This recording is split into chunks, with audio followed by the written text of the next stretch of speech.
नमस्कार, आप सभी का स्वागत है दी इंडियन अलर्ट में। मैं हूं आपके साथ आस्था भटनागर। आजादी के इतने साल बाद भी किसानों की समस्या वही की वही है। कर्ज का बोझ, फसल की मार से किसानों ने आत्महत्या कर ली। यह घटना महाराष्ट्र की है, जहां से चौंकाने वाला मामला सामने आया।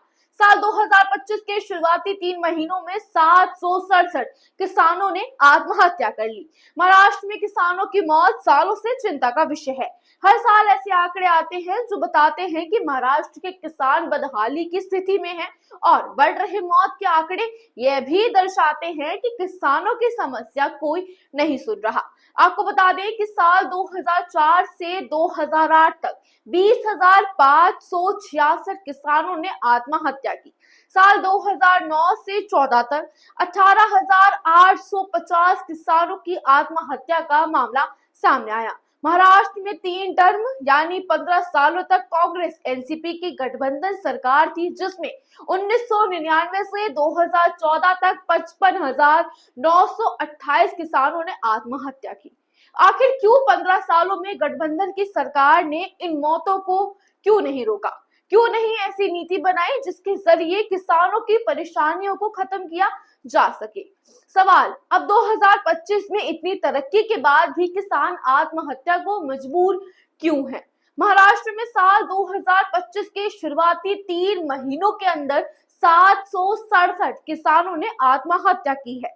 इसका मतलब हुआ कि राज्य में हर दिन करीब 9 किसानों ने आत्महत्या की। यह चौंकाने वाला आंकड़ा कृषि संकट की ओर साफ साफ इशारा करता है।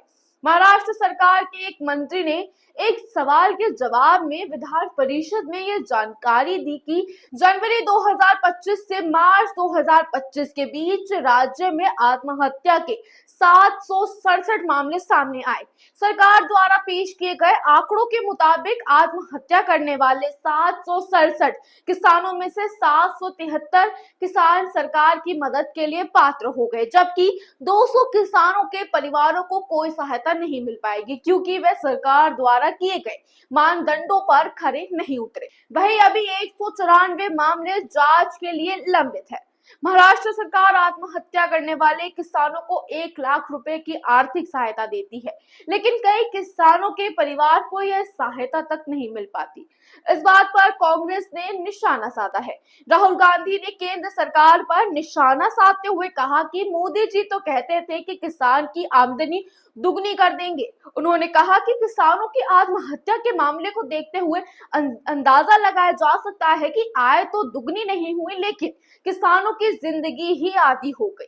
कांग्रेस नेता ने आगे कहा, किसान हर दिन कर्ज में है और गहराई तक डूब रहा है। बीज महंगे हैं, खाद महंगी है, डीजल महंगा है, लेकिन एमएसपी की कोई गारंटी नहीं।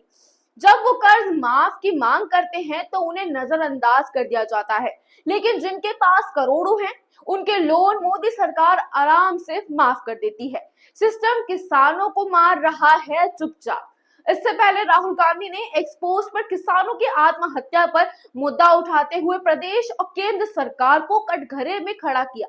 राहुल गांधी ने एक्सपोज में लिखा, सोचिए सिर्फ 3 महीने में महाराष्ट्र में 767 किसानों ने आत्महत्या कर ली। क्या ये सिर्फ एक आंकड़ा है? नहीं, ये 767 उजड़े हुए घर हैं, 767 परिवार जो कभी नहीं संभल पाएंगे, और सरकार चुप है, बेरुखी से देख रही है।